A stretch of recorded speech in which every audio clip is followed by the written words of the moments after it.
Upang Ilonggo, Please subscribe and like. and share. Ayun, grabe. Eto na naman po. Reaksyonan na naman natin itong pahayag po ni Harry Roque na sinasabi niya po dito, si BBM daw ay napakagahaman sa kapangyarihan. Grabe, no, mga kababayan? Ganon nila baliktarin ang sitwasyon. Diba? Ganon nila baliktarin ang ating Pangulong Bongbong Marcos. Gahaman daw si PBBM sa kapangyarihan. Mga kababayan, presidente na si PBBM. Diba? Presidente na ang ating Pangulong Bongbong Marcos. At ang tanong ko dito sa kanila, ni minsan ba narinig nyo na nagsalita ang ating Pangulong Bongbong Marcos? Nagsalita si PBBM ng mga masamang salita patungkol sa inyo? Patungkol sa mga Duterte? Wala. Wala tayong narinig na masasamang salita galing sa ating Pangulo. Pero sa inyo, marami. Marami sa inyo. Grabe kayo magsalita sa presidente namin. Pero, anong ginagawa lang ni BBM? Wala, hindi kayo sinasagot ni BBM. Tinatawanan lang kayo ni BBM. Kaya asar na asar kayo kasi hindi kayo pinapansin ni BBM. Eto guys, pakinggan nyo ang sinabi ni Harry Roque. Eto, pakinggan nyo. Sino ba ang nagsimula ng sobrang pamumulitika?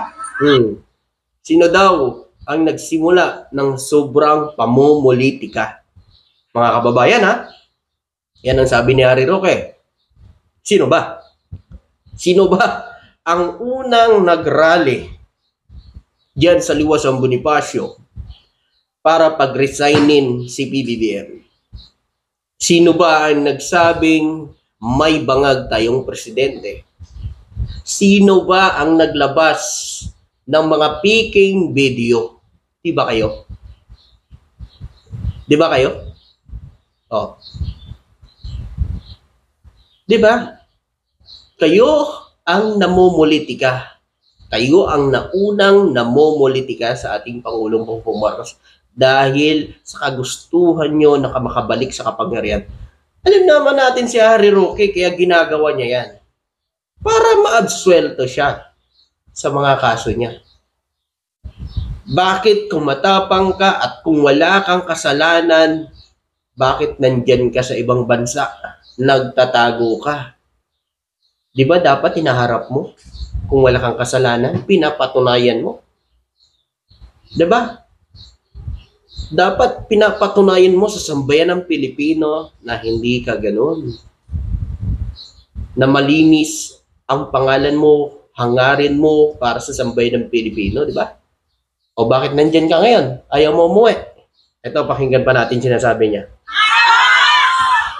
Ang sinisisi niya, ang kanyang pinsan, ang kanyang asawa, ang aking sasabihin sa kanya, Julor! Julor! Alam niyo mga kababayan, wala ko tayong narinig na sinisi si PBBM, di ba? Meron ba tayong nabalitaan na sinisi ni PBBM ang kanyang asawa? Sinisi ni PBBM ang kanyang pinsan? Sinisi ba ni BBM? May narinig ba kayo? Wala tayong narinig na ganyan. Di ba? Lahat po ito kabaliktaran ng ginagawa nila ngayon. Binubulag nila ang sambayan ng Pilipino na si BBM umano ang namumulitika. Bakit? Matanong ko kayo sa lahat ng mga DDS dyan. Bakit? Pag napatalsik ba si VP Sara Duterte, babalik si BBM? Babalik si BBM sa posisyon ni VP Sara Duterte? Bababa sa posisyon niya? Hindi. Pag si BBM ang napatalsik, sino ang papalit na presidente? Si VP Sara Duterte. O sino ngayon? Sino ngayon ang namumulitika at gusto ng kapangyarihan? Gusto makabalik sa kapangyarihan? Harry Roque. Oh, tuloy. Ikaw ang presidente! Ikaw ang may sala sa sobrang pamumulitika dahil ikaw gahaman sa kapangyarihan.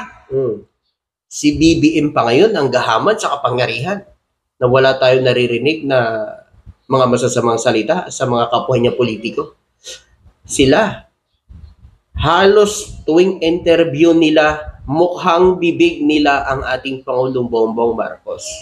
Mukhang bibig nila ang paninira paragi sa ating gobyerno. Oh, diba nga sabi pa nga ng BP natin, may presidente tayo walang alam. Diba? Oh. At Harry Roque, paano ka naman pinopolitika ni BBM? Kung tutuusin, Harry Roque, ikaw ang may kasalanan dahil sasangkot ka sa illegal na pugo dito sa Pilipinas. Oh, bakit hindi mo harapin yan? Umuwi ka dito sa Pilipinas kung talagang matapang ka. At kung wala kang kasalanan, huwag ka matakot.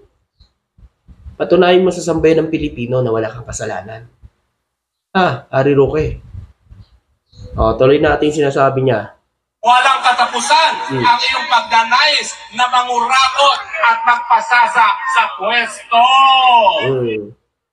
Siyempre, binutosan ng taong bayan. 6 na taon ang presidente. Aalis naman si BBM pagkatapos ng termino niya eh. Pagkatapos yung termino ko, depende. Kung i-extend, hindi mas mabuti. Pero yung sinasabi ninyo, gahaman. Hindi pa tapos ang posisyon ni BBM. Hindi pa siya tapos sa 6 na taon niyan, panudungkulan.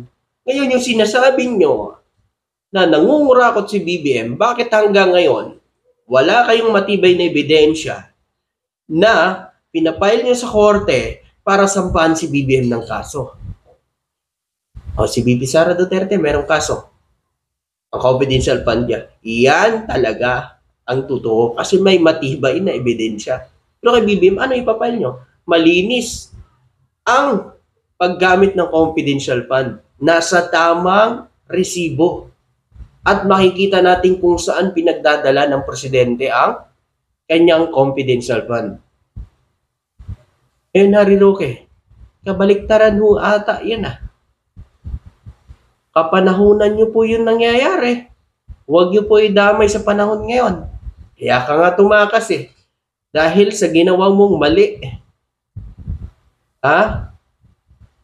Tapos, nag-a-apply ka ng asylum dyan sa ibang bansa. Ibig sabihin, tinatakasan mo talaga. Alam niyo naman, kapag ang tao hindi hinaharap, patuloy na tinatakasan ang kanyang kaso o ang kanyang mga akusasyon sa kanya, alam niyo na, Laila de Lima. Diba? Ang tagal ninyong pinahirapan yan sa kulungan, ilang taon. Ngayon nakalaya. Dahil sa kakulangan sa ebidensya na ipinail ninyo, walang mapatunayan na mga aligasyon nyo. Nakalaya kayo si Laila de Lima sa panahon ni BBM, si BBM sisisihin nyo. Diyan mga kababayan, makikita natin ang mga Harry Roque, talagang desperado na para pababain ng ating Pangulo. Binabaliktad na ang sitwasyon. Binabaliktad na si PBBM, siya daw umano ang namumulitika, pero sila naman po ang rally ng rally. People power, people power. Yun naman po talagang punot dulo nun Diba? Gusto nilang pag-resignin si PBM, paalisin sa pwesto. Yun ang totoong pamumulitika. Pero si BBM, never natin nakitaan yan. Pamumulitika. Ang gusto niya nga magtrabaho paano nagtatrabaho? Puro pamumulitika ang ginagawa para lang makabalik sa posisyon. Ngayon, Harry Roque, kung talagang malinis ka, wala kang kasalanan, uwi ka rito sa Pilipinas. Patunayan mo yan sa sambayan ng Pilipino na malinis ka. Diba? Yun lang yan. Ang tapang mo, dito mo dalhin sa Pilipinas, huwag dyan sa Netherlands.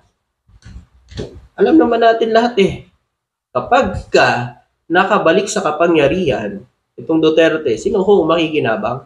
Si Harry Roque. Maabsuelto sa kaso niya. Yun talaga yung totoo. Huwag mo na baliktarin, Harry Roque. Yun talaga ang punot dulo. Kaya kahit alam mong mali, binabaluktot mo ang tama. Diba? Binabaluktot mo yung tama. Yung mali, ginagawa mong tama. Ngayon, Harry Roque, umuwi ka rito sa Pilipinas, patunayan mo yung sinasabi mo. Diba? Si BBM pa ngayon, ang pinagbibintangan nyo, na namumulitika, ang kapal naman ng mukha nyo. Diba? Kapal na mukha mo, Ari Roque. Kasing kapal ng tiyan mo. Yun, maraming salamat po at magandang araw sa inyo lahat. Thank you.